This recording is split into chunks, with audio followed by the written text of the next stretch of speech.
everyone, it's Taylor from Dames a la Mode, and today's video is about making a summery, casual, ruffled Edwardian skirt with insertion lace. I have a lovely piece of lightweight cotton shirting in my stash, so this is a great opportunity to make this piece up. For the pattern, I'm using one I developed myself when I made my white sands dress last year, and I'll link to that video in the description below. So luckily I don't need to do any fitting or mock-ups, and I can just get right into the good stuff of actually making the skirt.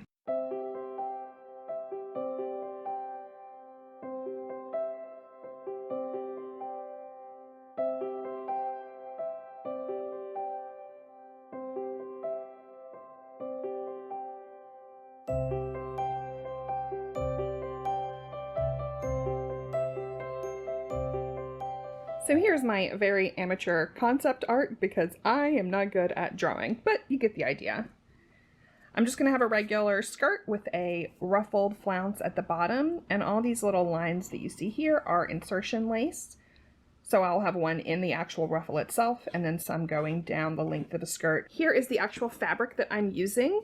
It is a lovely lightweight cotton shirting material. You can see it's sort of nice and sheer. To see there's like a very delicate stripe motif to it. It's really pretty, nice and lightweight. And this is the lace that I'll be using as the insertion. So I like this because they're not quite as delicate as some of my other pieces have been. So this will be kind of a nice country Midland fancy outfit just with cotton and cotton insertion lace. As you can see, I have lots and lots of this insertion lace. I have no idea how much. This is a big hunk that I bought off of one of those Facebook buy sell fabric supplies, sewing supplies groups. So there's a ton here, which means I can be pretty generous with the insertion. Okay, let's go.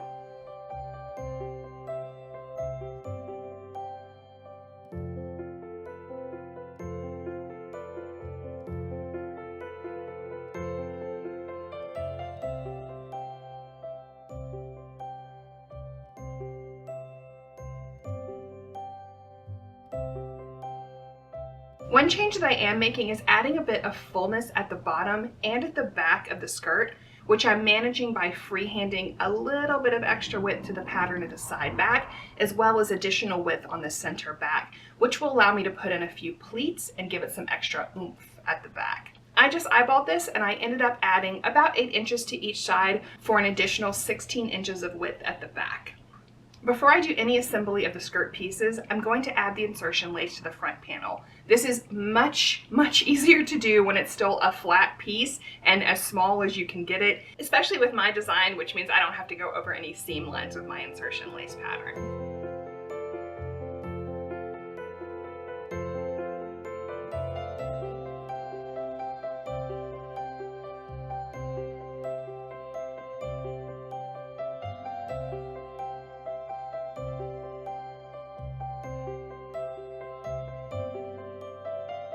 First, I'm marking a bit below where my ruffle will go, since I don't need to waste any of my lace going underneath the ruffle itself.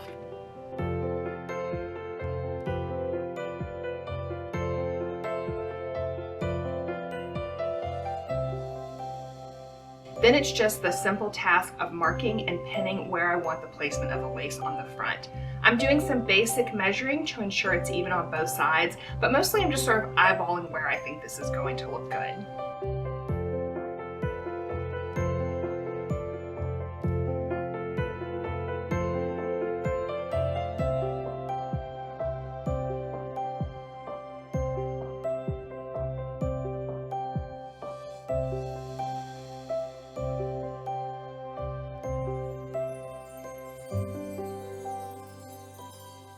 Before I actually sew any of this down, I'm going to do a quick hold up try on to make sure I like the placement, because any changes can easily be made at this point, and once you start sewing, it gets a lot harder, obviously. Alright, now it's time to sew all of this down. For insertion lace, I just do a stitch along the edges of both sides to anchor it. You can either use zigzag or straight stitch, but the lace I'm using lent itself to a straight stitch, so that's what I'm using on this example. Then, once it's all sewn on, you flip over the fabric and very carefully, very carefully, from the back, you're going to cut the fabric down the center of that lace taking extreme care not to cut the lace you've just worked so hard to sew down. I'm using really big scissors here, but I actually think it's easier to use little ones. I just couldn't find my little scissors when I was doing this, so I used the big ones. But if you have small, like embroidery scissors or something, that's a better option to use here. On the ends that didn't go all the way down, I just put in little mitered corner cuts and folded those back.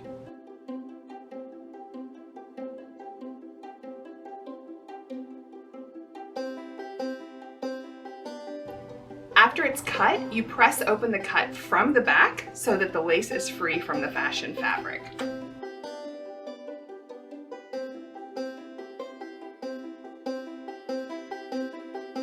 And then you sew it all again. Insertion lace is so labor intensive. Don't say I didn't warn you. It truly is a commitment in time. Sewing again from the front of the fabric and using a zigzag stitch this time, now you're sewing it down in order to hold back the flaps you just cut open and ironed back. These hold them away from the lace so that you can see through it.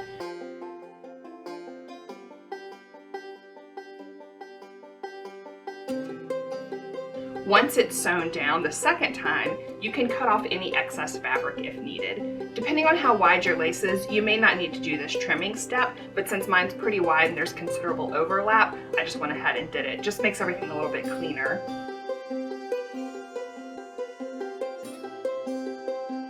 And now you have lovely sheer insertion. So pretty, so much work, but it is worth it if you have the attention span to do it, which I don't. Now in about 1/5 the amount of time, I'm sewing all the rest of the skirt panels together. Comparatively, so simple and quick.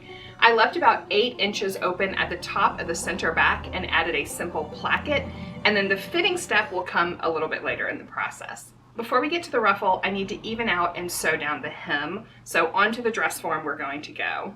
All right, I'm leveling out the hem now, and it's way, way, way too big. So you can see that I've just put pins in to be where I want the approximate trim line to be.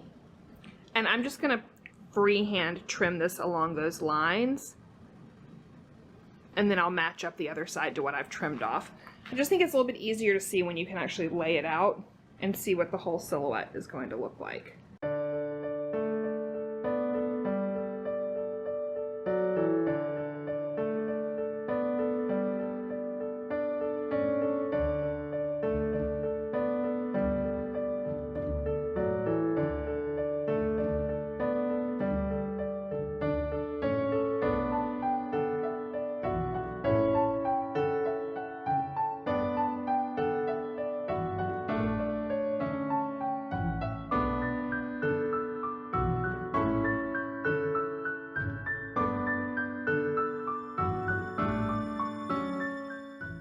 All right, now it's time for the behemoth of this project, the ruffle. I measured the completed circumference of the skirt and then multiplied that by 4 to get a measurement of 240 inches of ruffles. This is a really deep ruffle and I had plenty of fabric, so that's why I went with a 4 times measurement, but that is really full and you could easily get away with less fabric if you needed to.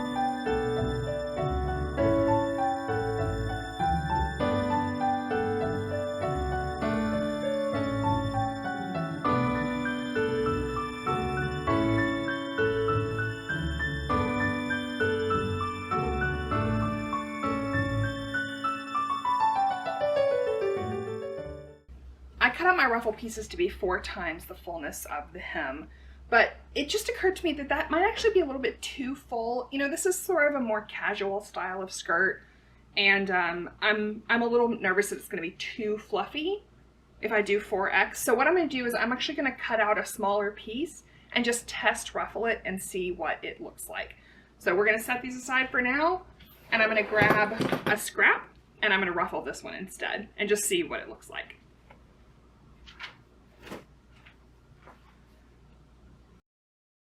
All right, this is it gathered down 4 to 1. And I actually do like this. So It's full, but it's not crazy, especially because it's a really long ruffle. Remember, mine is 10 inches deep, 11 inches deep. So it'll have like a nice fullness at the bottom. And of course it will have the insertion lace in it as well. So it's gonna give it some nice body too. So, okay, this works fine. Now I'm gonna, make the ruffle. Okay, let's go. I cut out the strips of fabric and then seamed them together to create one giant ruffle strip.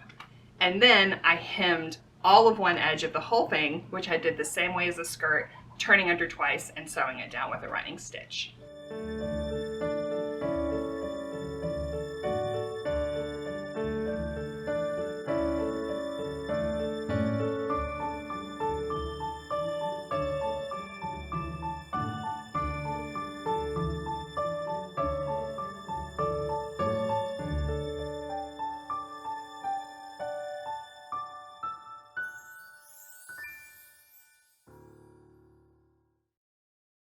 I knew I wanted insertion lace on the ruffle itself, but I wasn't sure exactly where I wanted the lace to go on the ruffle. So I just pinned on a piece and started playing with it just to see what looked best to my eye.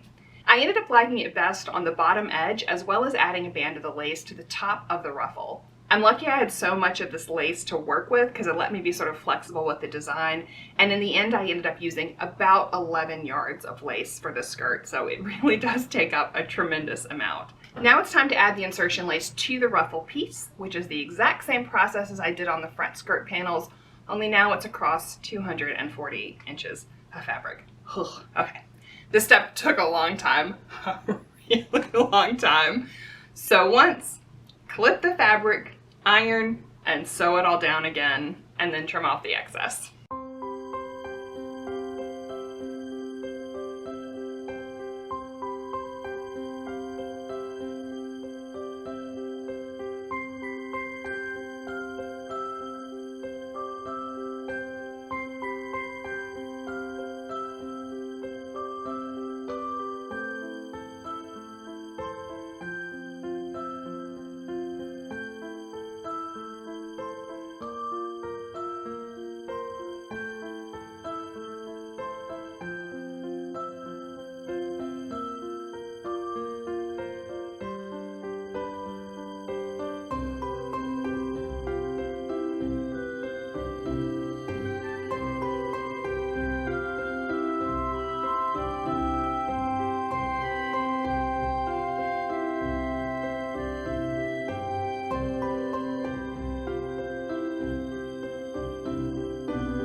Somehow I skipped filming this step. I guess I was just in the zone. But I also sewed in marking stitches dividing both the skirt and the ruffle into 4 equal quadrants, which will help me match up the two pieces when I join the ruffle to the skirt itself.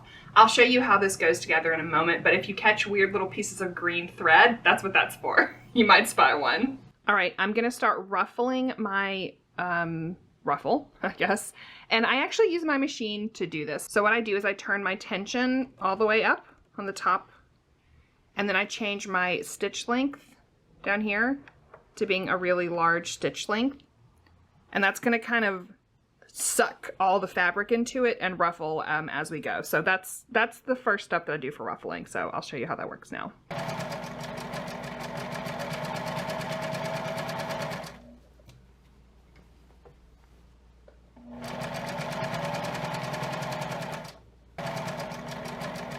While doing the ruffling, the green quadrant markers also showed me where to stop sewing. So I have 4 equal sections of individual ruffling stitches, which makes managing this all a lot easier. 240 inches of ruffle is a lot to wrangle, so anything you can do to make it easier is a good investment in your time.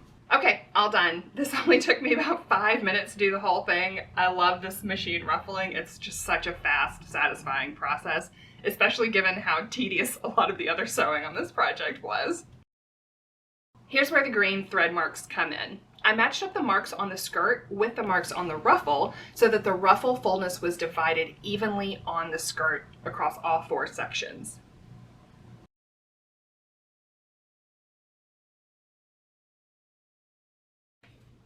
You can gently adjust the gathers as needed if you need to change the fullness in a certain area or shrink it down a little bit. All right, I have the ruffle all pinned on. What I'm gonna do now is I'm just gonna sew everything down along the circumference of the skirt just to anchor it. And then once I've done that, I'm actually gonna add a layer of this lace. Where's the end of you? I'm gonna add a layer of this lace all along the top edge, which I think will not only make a nice echo to the piece on the skirt, it'll also finish this raw edge very nicely, and it'll give me just some extra decorative elements to it. All right, I'm about to do something that I don't usually do, which is I'm gonna wing something on my sewing machine without pinning it. So I'm attaching the lace, but it's just loose on here, and I just kind of have it, ooh boy, I'm not good at this. I just sort of have it sitting on here. So I'm gonna try to place it as I sew it, and boy, howdy, I hope I don't really screw this up, because I'm not a confident machine sewer. I don't have a lot of experience with it, so this is a little bit scary. But you know what? I'm just gonna go for it. So let's see how it goes. Whew.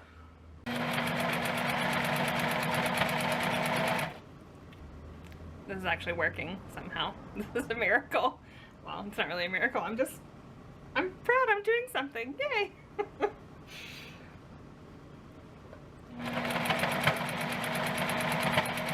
Okay, so I have the ruffle sewn on the bottom, and now I need to just go in and anchor it down on the top. God, I'm so sick of sewing long seams on this dress. Between all the hemming and all the insertion lace, I'm just, God, it's a lot of work. This actually went together with no issue. Yay. I was just really slow and checked over and over again to make sure I wasn't catching any extra skirt fabric as I sewed this on. Okay, we are approaching the finish line. The last major step is the waistband. I put on my corset and petticoats and measured my waist, and then I added a few extra inches to this measurement for waistband overlap.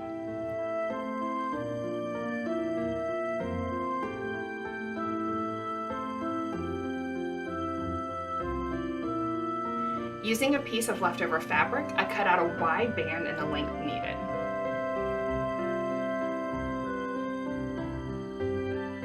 I marked off the overlap and then thread marked the center of the waistband.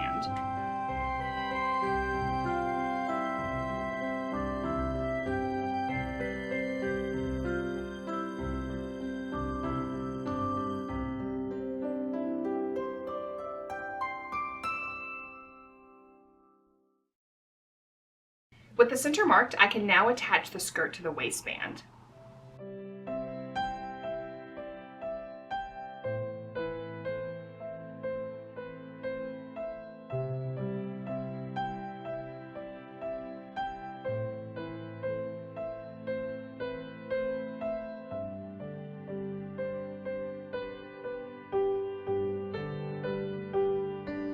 At the back, I just pleated in the extra fabric to fit my waistband.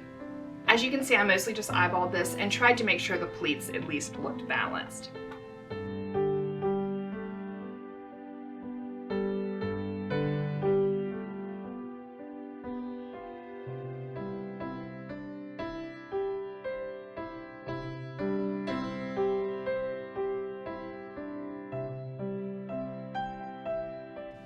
I sewed down the front of the waistband, and then I turned under the back side of the waistband about 1/2 inch, folded that down towards the inside, and sewed that down as well, encasing the entire top raw edge of the skirt.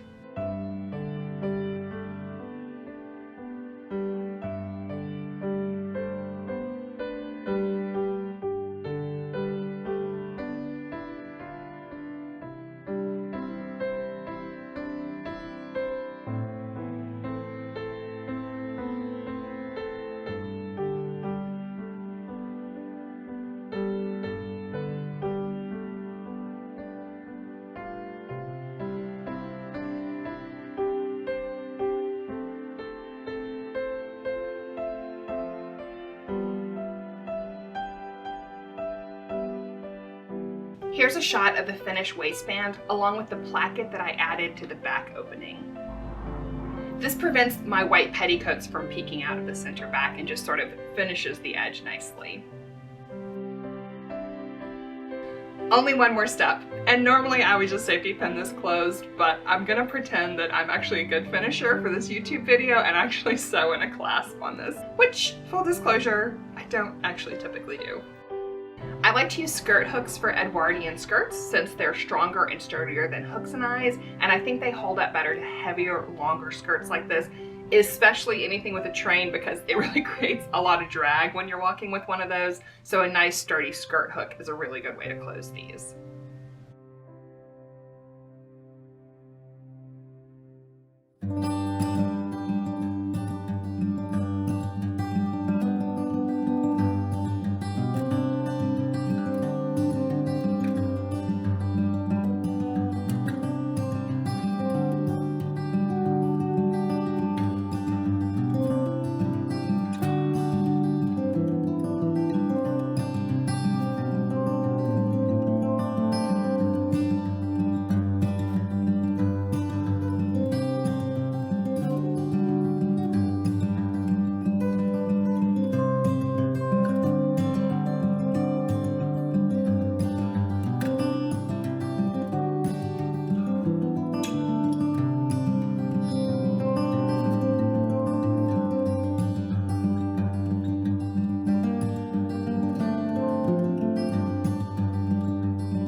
All done! I really like this skirt. It's a big departure from my typical pieces, but the insertion lace and big fluffy ruffle was a fun experiment. This has made me really appreciate those marvelous lingerie dresses from this era with all of their beautiful elaborate insertion lace that crisscrosses and makes big circles and bows and stuff. Just magnificent. Now I am totally confident that I will never make one of those dresses, but I really respect those of y'all who do it. I'm just way too lazy. This ended up being just a great summer picnic skirt and makes me so happy to wear it. The next step is making a matching shirtwaist out of the leftover fabric so that I have a full outfit out of this beautiful blue cotton shirting fabric. I hope you enjoyed this video, and thanks so much for coming along with me on this project. Take care.